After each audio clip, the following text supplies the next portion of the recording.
En el módulo anterior hablamos de la ética a secas y ahora corresponde vincularlo al tema del juez, porque es ética judicial. Y al respecto quizás lo mejor sería acordar una cierta caracterización de quién es un juez, al menos en nuestras sociedades contemporáneas. Tenemos claro que un juez es una persona humana y esta obviedad hay que reiterarla, dado que por supuesto que nuestro destinatario no hay que perder de vista que ni es ni un dios ni una bestia, como decía Aristóteles.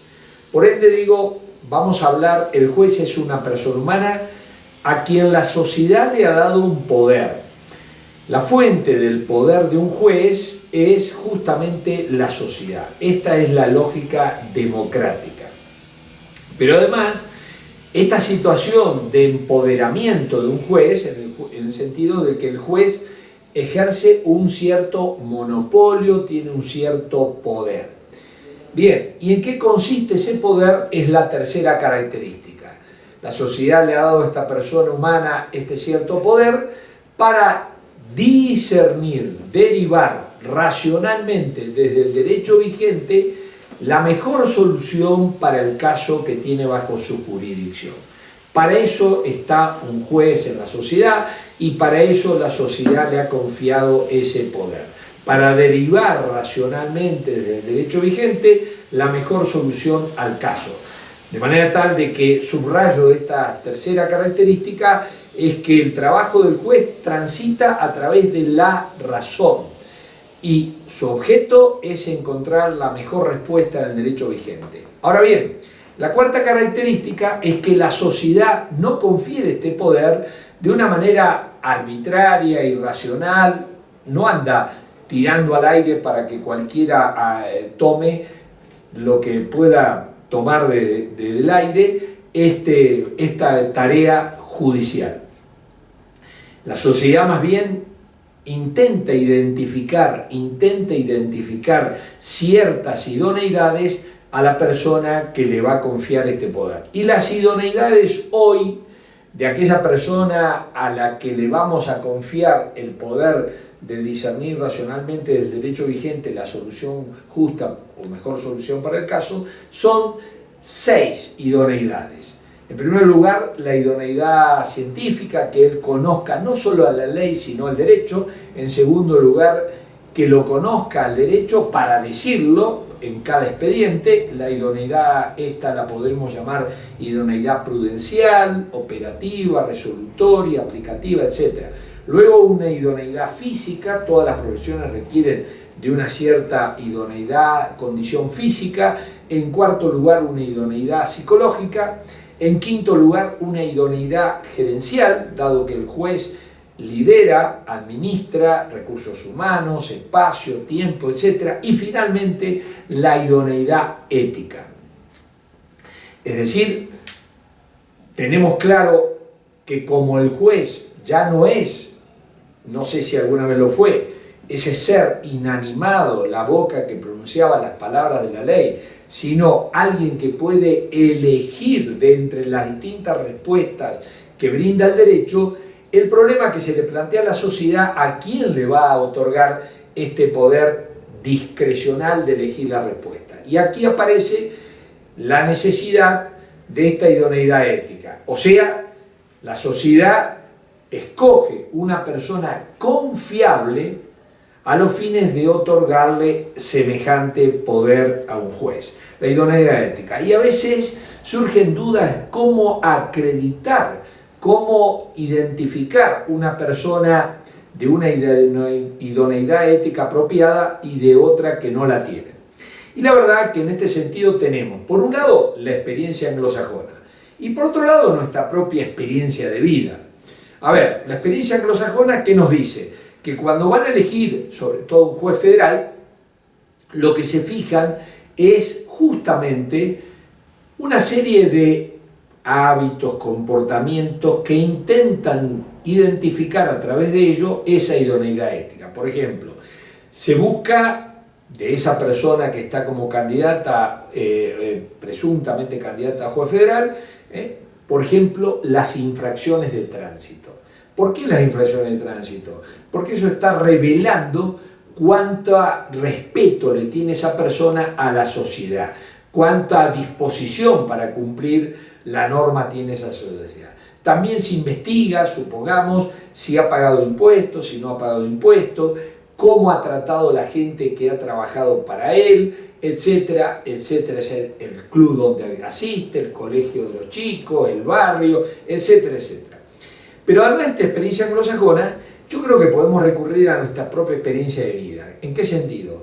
Que cada uno de nosotros, las personas que nos conocen, son capaces, y seguramente sin ninguna duda lo hacen, se pronuncian sobre nuestra idoneidad ética. Es que uno va mostrando ese modo de conducir la vida que decíamos como definición de ética en Cicerón, lo va mostrando. Por ejemplo, yo llego a la Facultad de Derecho, y ahí están el personal administrativo. Ya ahí pongo de relieve cuán respetuoso, cuán cortés, cuán afable soy con estas personas que están ahí cumpliendo ese servicio administrativo. O si por el contrario, por ejemplo, soy un descortés, un atrevido, un prepotente, un maleducado, etc. Llego a mi clase. Ya ahí también muestro otra exigencia que habla de mi idoneidad ética. Llego a horario, me voy a horario, preparo mis clases, estoy actualizado.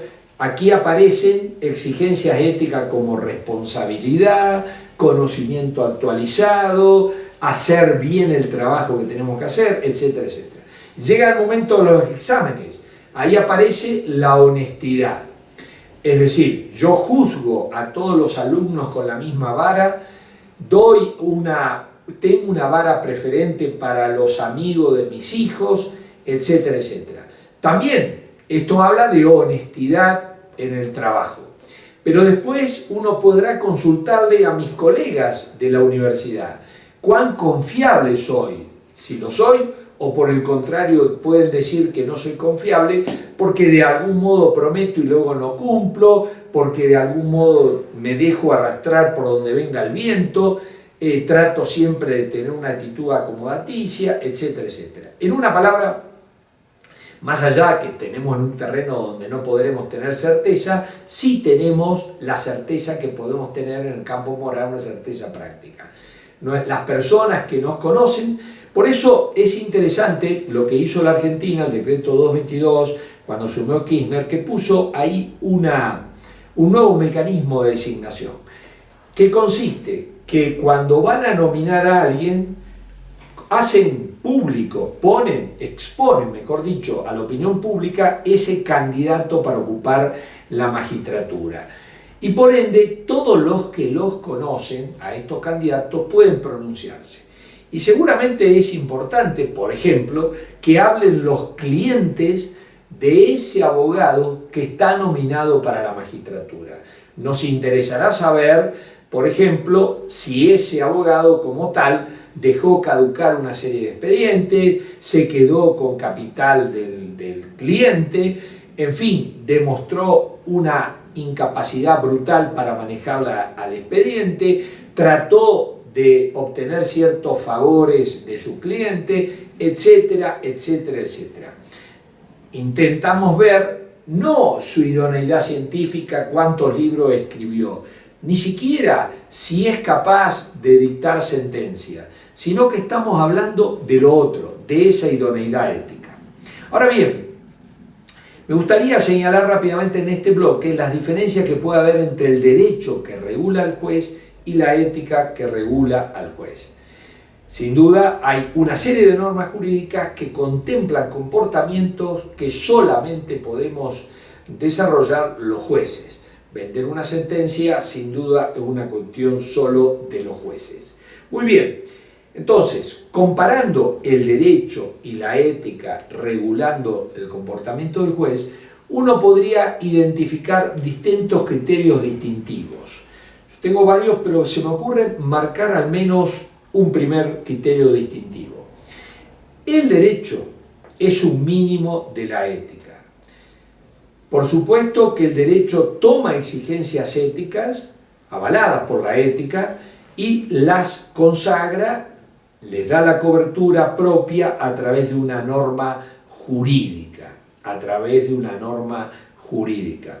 Entonces, por ejemplo, vender sentencias, más allá de que es un delito, antes de que fuera delito, está obviamente condenado por la ética, pero como es algo tan grave y posible de ser regulado por el derecho lo consagra. Por eso he dicho que el derecho es de mínimos de la ética, un mínimo de la ética. Ahora, la ética es de máximo. La ética no se conforma con el derecho. Por eso uno podría decir que en todas las profesiones, en el campo de los jueces, en el campo de los médicos, en todas las profesiones, uno puede distinguir como tres grupos de profesionales. Un pequeño grupo, que son aquellos profesionales que en definitiva infringen el derecho, ese mínimo de la ética protegido por el derecho.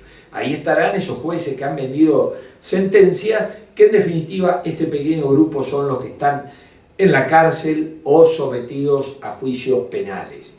Está el grueso de los profesionales, que ahí estamos la gran mayoría de los profesionales, que somos los mediocres, en definitiva los que podríamos decir, si me permiten la liberalidad, hacemos la plancha, ni tan tan ni muy muy.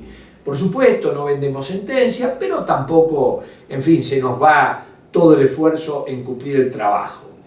Ese es el grupo de los más numerosos. Y también está otro pequeño grupo, que son los profesionales que se han comprometido en prestar su servicio no conformándose con la mediocridad que tolera el derecho, por supuesto tampoco llegando a infringir el derecho, sino asumiendo el servicio profesional con una cuota de excelencia, de entrega absoluta, que justifica que a este pequeño grupo de profesionales son los que finalmente la sociedad pone sus nombres en las bibliotecas, pone sus nombres en las calles, le levanta monumentos, etcétera, etcétera. Entonces, entre los jueces también están estos tres grupos. Aquel grupo pequeño que termina sometido a proceso, infringe el derecho. Está el grupo mayor de los mediocres, que en definitiva pasan sin ton ni son, y ese pequeño grupo de los reconocimientos. Y aquí convendrá recordar que México tiene un premio al mérito judicial iberoamericano, don Juan Díaz Romero, que precisamente, por eso no es premio para todos los jueces, tampoco para los mediocres que no han terminado sometido a proceso. Son solamente para aquellos jueces que han asumido compromiso en el servicio de una manera excelente y no simplemente sin violar el derecho. Una segunda característica entre el derecho y la ética es que el derecho se ocupa de conductas externalizadas y en su objetividad. Así, por ejemplo, si yo, como juez, estuve tentado de vender una sentencia, pero finalmente me arrepentí porque fui cobarde, porque la suma que me ofrecieron no era demasiado tentadora, etcétera, etcétera.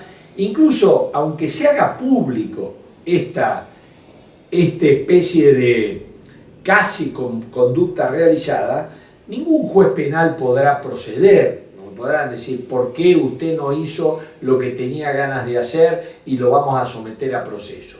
Sin embargo, esta conducta, mejor dicho, no esta conducta, esta intención que no se concretó en conducta, así como para el derecho le resultará irrelevante, para la ética no le resulta irrelevante.